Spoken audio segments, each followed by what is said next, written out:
आता सर्वात पहिले किरणोत्सारिता म्हणजे काय, सो ह्याबद्दल आपण डिस्कस करू. त्यानंतर आपण त्याच्याशी रिलेटेड असणारा फॅक्च्युअल डेटा पाहू आपण. येत्या लक्षामध्ये सो जे तुम्हाला हेनरी बॅक्वेरल वगैरे लिहिलेलं आहे, मेरी क्युरी, पेरी क्युरी, ह्या सगळ्यांनी काय केलं होतं, सो ह्याच्याबद्दल आपल्याला वन बाय वन डिस्कस करायचं आहे. बघा, किरणोत्सारिता म्हणजे काय की नॉर्मली जे जास्त अनुअंक असणारे, म्हणजे ज्यांचा अनुअंक 80पेक्षा जास्त आहे आणि ज्यांचा अनुअंक 40पेक्षा कमी आहे, सो अशा इलिमेंट्सला अनस्टेबल इलिमेंट्स म्हटल्या जाते. किंवा ज्यांचा खूप जास्त आहे त्या ठिकाणी अनुअंक, अशा अनुअंक खूप जास्त असणाऱ्या इलिमेंट्सला, मूलद्रव्यांना अनस्टेबल म्हणजे अस्थिर मूलद्रव्य म्हटल्या जाते. आणि या मूलद्रव्याची एक खासियत आहे की ते स्थिर होण्यासाठी सतत त्याच्यातून किरण बाहेर टाकत असतात किंवा प्रारण बाहेर टाकत असतात. म्हणजे ह्याची म्हणजे मूलद्रव्यांची एक खासियत असते की ते काय करत असतात, किरणांचं उत्सर्जन करत असतात. म्हणून त्याला किरणोत्सारिता म्हणतात. म्हणजे किरणोत्सारिता, उत्सारिता म्हणजे किरणांचं उत्सर्जन. का बरं करतात किरणांचं? नॉर्मली अल्फा, बीटा आणि गॅमा ह्या 3 प्रकारचे किरण किंवा प्रारण हे त्याच्यामधून बाहेर टाकल्या जातात. का बरं? कारण त्यांना स्टेबल व्हायचं असते आणि जेवढे ते किरण बाहेर टाकतील तेवढे ते स्टॅबिलिटीकडे वळतील.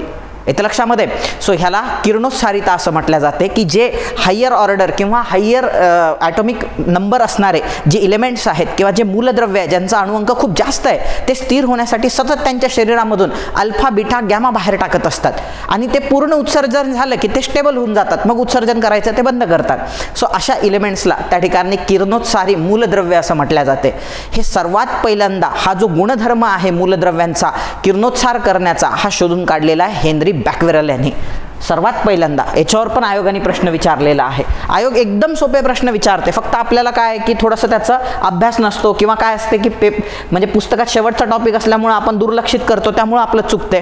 सो हेनरी बॅक्वेरल यांनी सर्वात पहिल्यांदा काय केलेलं आहे, किरणोत्सारितेचा शोध लावला की अशा पद्धतीनं त्याच्यातून प्रारण त्या ठिकाणी बाहेर पडत असतात. 1896 हेच ते वर्ष आहे सो ज्या वर्षामध्ये तिकडं तुम्हाला म्हणजे याच वर्षामध्ये या कालखंडामध्ये तिकडे तुम्हाला एक्सरेचा शोध लागताना दिसतोय. एक्सरे म्हणजे काय, सो ते एक प्रकारचे किरणच आहे एक्सरे. विलियम रॉन्टगेन यानं त्याचा शोध लावला होता. X ray, he is a father of X ray, William Roentgen. So त्यांनी शोध लावला होता. एक्सरेचा शोध लागताना दिसतोय. इकडे हेनरी बॅक्वेरल किरणोत्साराचा त्या ठिकाणी शोध लावतोय, पण त्यानं सुरुवातीला किरणोत्सार हे नाव नाही वापरलं. त्यासाठी त्यानं नाव वापरलेलं आहे युरेनिक किरण, कारण त्यानं युरेनियम हा जो किरणोत्सारी पदार्थ आहे, आपण लॅन्थेनाइड आणि ॲक्टेनाइड सिरीज पाहिली होती पहा एफ ब्लॉकमध्ये, आठवते का तुम्हाला पिरियडिक टेबलमध्ये? त्यापैकी जी ॲक्टिनाइड सिरीज आहे, लॅन्थेनाइडच्या खाली ॲक्टिनाइड सिरीज ही पूर्ण रेडिओ ॲक्टिव्ह एलिमेंट्सची आहे. म्हणजे ते अल्फा, बीटा, गॅमा बाहेर टाकत असतात.